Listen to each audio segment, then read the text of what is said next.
nag-business kasi ako, right? I'm betting on myself. Usually, sa mga friends and family, relatives, kapag nag-business ka, kung sino pa yung mga closest to you, or sino pa yung kamag-anak mo, yun yung hindi magsusupport. And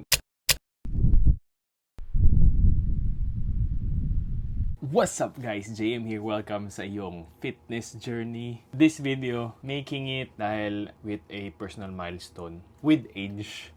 Ngayon ay 30 na ako. It means that 10 years na ako sa fitness. Nag-start ako 20 years old. Last year ng college. And then, hindi na ako nag-stop after that. 10 years in, it's been a wild ride. Pero hindi naman nagbago yung curiosity ko sa workout, sa gym, sa meals. And right now, I'm interacting with different kinds of people, advising other people, coaching them, guiding them sa kanilang own fitness goals. I've been doing online coaching for 3 years now. For the last 6 months, doon lang ako nag-all out na quit my day job, and ngayon, nag-online coaching, doing social media, and ito, YouTube, for fitness-related things, solving other people's problem about fitness. 6 months in of doing this all out, looking back, marami na rin tayo na-transform na tao na achieve yung kanilang fitness goals through consistency, accountability. Tinatanong ko rin yung sarili ko tama ba na nag-quit ako sa day job ko? Minsan, it gets hard, parang nalulunod ka lang sa mga nangyayari. Betting on myself So, hindi siya laging up and may mga down days. Lahat tayo may struggles. Personal life and then sa work life. I have to remember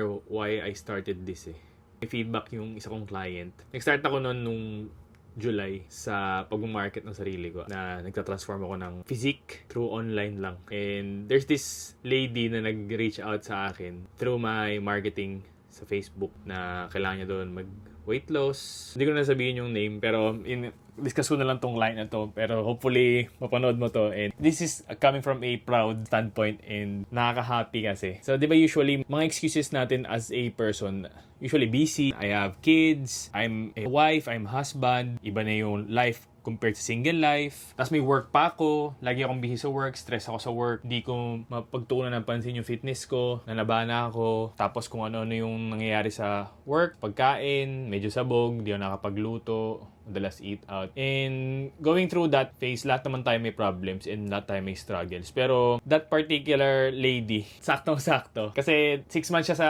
systems ko. Talking to her daily, guiding her all throughout. And then successfully naging transformation namin. She dropped more than 20 pounds and build muscle. Fat loss phase and then muscle building phase. Ito yung situation niya. She's a mom of 2. May 2 kids siya na bata. She's a wife. May husband siya na katuwang niya. Tapos, she's a working mom. May sarili silang business. Oo nga, no? There's a lot of excuses. There's unlimited excuses sa buhay natin. Pero, it takes one person na to prove kaya mo. Kakayanin natin kahit unlimited yung pwede natin idahilan kung ba't natin nagagawa yung mga dapat natin gawin. Hindi lang sa fitness outside life. But wala tayo, hindi natin na-achieve yung goals natin. Pero, at that moment, na-realize ko, oo nga, no? And ito pa pala, never ko siya na-meet. Hindi ko pa siya nakikita face-to-face. Hindi ko siya kilala. Nag-reach out lang siya sa Facebook. Tapos, hindi ko siya kilala personally. Wala kaming connection. Hindi siya kilala ng friends ko. As in, hindi niya nga sure kung AI lang ako Parang it's a miracle na yung ginagawa ko, it's fulfilling na pwede pala yun. Nasa screen mo lang ako makikita. Pero, I'm gonna change someone's life para ilapit siya sa kanyang fitness goals. To me, that's very valuable and fulfilling. It makes me say na calling ko nga yung ginagawa ko. And minsan nakakalimutan ko yung part na yun Take siya for granted with everything. Siyempre, lahat tayo may problems, may mga waves tayo na tinatahak. And lalo na ngayon, I was alone with this journey. Wala akong kasama na, may partner ako na ganito rin yung ginagawa na online din. I was reading the Bible. Yung sa part ng Old Testament na nasa wilderness ako yung Israelites na kakalabas na sa Egypt. Nasa wilderness ako ngayon, personally. And naisip ko nga yung client ko na yun, that lady client, na huwag sana natin kalimutan kung ba't tayo nag-start. And it takes me back 10 years ago. It fills me up. It gives me joy na oo nga JM, kung looking back, kung ako, babalik ako dun sa 20-year-old me. 30 na ako ngayon kaka-30 ko lang. Wala pang isang buwan. Ako yung hinahanap ng 20-year-old me. Nakalimutan ko ngayon ko lang siya na-realize. Kasi nung time na nag-start ako, hindi ko alam yung gagawin, ano ba dapat na workout, ano ba dapat nutrition, gusto ko magka-abs, walang sagot. Lahat tinanong ko kahit yung mga ka-gym, paano ka kumakain? Kain ka lang ng manok, tas ilaga mo yung manok. Sabi ko, paano yun? Hindi man sustainable yung ganung buhay. Worth it ba talaga magka-abs? Kung ganun lang yung buhay mo, kakain ka ng nilagang manok. Hindi ko siya matanggap. Yun yung mga advice early on na mga nakukuha ako. Kaya I had to find my way on my own. Trial and error. And then syempre, keep learning pa rin sa ibang tao. And as the year go on, yun, napifigure out mo yung sarili mo. And this one, nakalimutan ko rin talaga maging grateful sa position ko ngayon. Kasi I'm helping other people na hindi ko kailangan ma-meet personally. Tapos magbabago yung buhay nila. What more pa dun sa 20-year-old me na nakakalimutan kong isipin na, oo nga,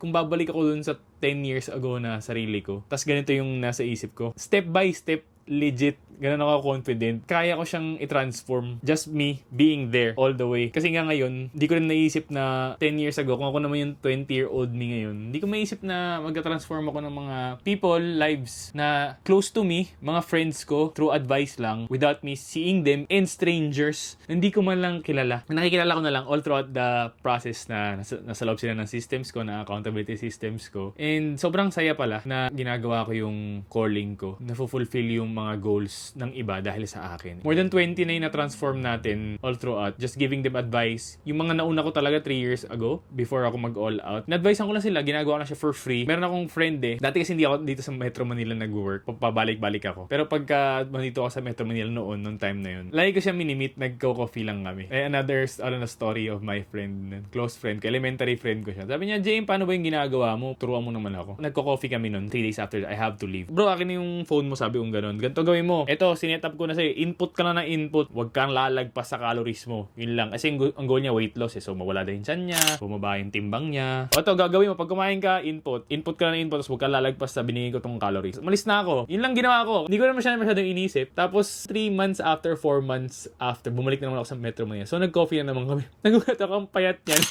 Sabi ko, bro, ang payat mo na nangyari sa'yo. Sabi niya ganun sa akin. James, ginawa ko lang yung in-advise mo nung last time nagkita. And, nagulat ako kasi syempre, hindi ko naman din expect na gagawin niya yun. Kasi minsan, there's a lot of people na syempre may meet mo, parang out of topic lang since may ginagawa ka na sa body mo, nag-transform ka na. So, napapansin nila na, uy, paano ito, ganun. Kala ko, hindi niya masyadong mind, hindi niya masyadong inisip or parang inayaan niya lang, parang ginawa niya lang yung as topic lang namin nung time na nagko-coffee kami. Pero yun pala, in-all out niya.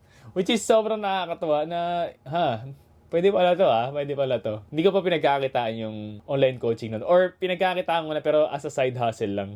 It started with that, yung mga ganung bagay na helping other people. Outflow lang ng heart ko kasi wala naman ko na-expect dun sa pag-advise and pagko-consult. And it helped pala yung other people. And then ngayon, nakakatuwa. I have to minsan to take it in to humble myself na, it's the version of me na hinahanap ko ever since, lalo na nag-start ako, 20 years old. The goal is the same. Do it for myself, practice what I preach, and help as much people as I can through social media, kilala man kayo or hindi. And lalo na ngayon na I have clients na never ko pa talaga na-meet personally. Tapos hindi ko rin alam kung, wala rin kaming connection talaga, as in, hindi rin siya sure kung AI ako. As in, social media lang ang connection namin. I can do that personal, and I can do also online. Mas malawak yung reach. And ito, free lang, YouTube. Do something for free, which is this one, YouTube. Share ng aking thoughts. And then, sa accountability system with my clients, yan, they're paying me. Nag-business kasi ako, right? I'm betting on myself. Usually, sa mga friends and family, relatives, kapag nag-business ka, kung sino pa yung mga closest to you,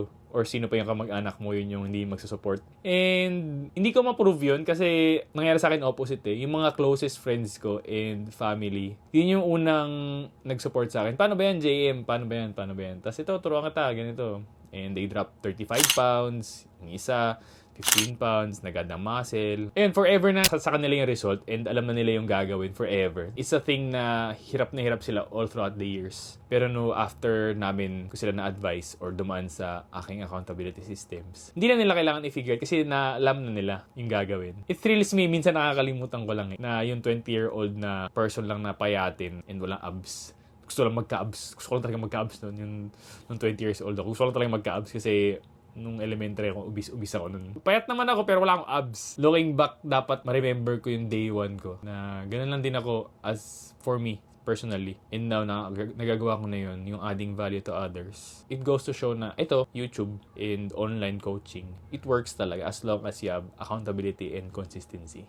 I'll take you guys along. It's been, sa YouTube it's been 6 years now. Ngayon, it's your own fitness journey. Kaya welcome sa iyong fitness journey na hindi na sa welcome sa aking fitness journey. Leveling up as much people as we can. And yun, kung gusto mo ng closer help, guidance with me, don't forget to hit me up lang. Kaya natin yan, pagtuunan ng pansin. Follow me in social media. Doon ako nagpo-post ng mga snippets lang, mga pictures, pero long form content talaga. Ito talaga ang aking heart talking to you na nanonood. Mas marami pa tayong pagdadaanan, and let me know in the comments kung ano pa yung gusto mong malaman about fitness, my personal experience, personal mistakes, lalo na, madami. Dami tayong pagkakamali sa coaching, sa fitness, sa sarili natin, sa iba na lagi natin pinifigure out para continuous yung learning, level up yung ating sarili and the way we approach fitness para sa ibang tao. You're the best. Salamat sa panonood. I got you. You got me. JM here. Let's go!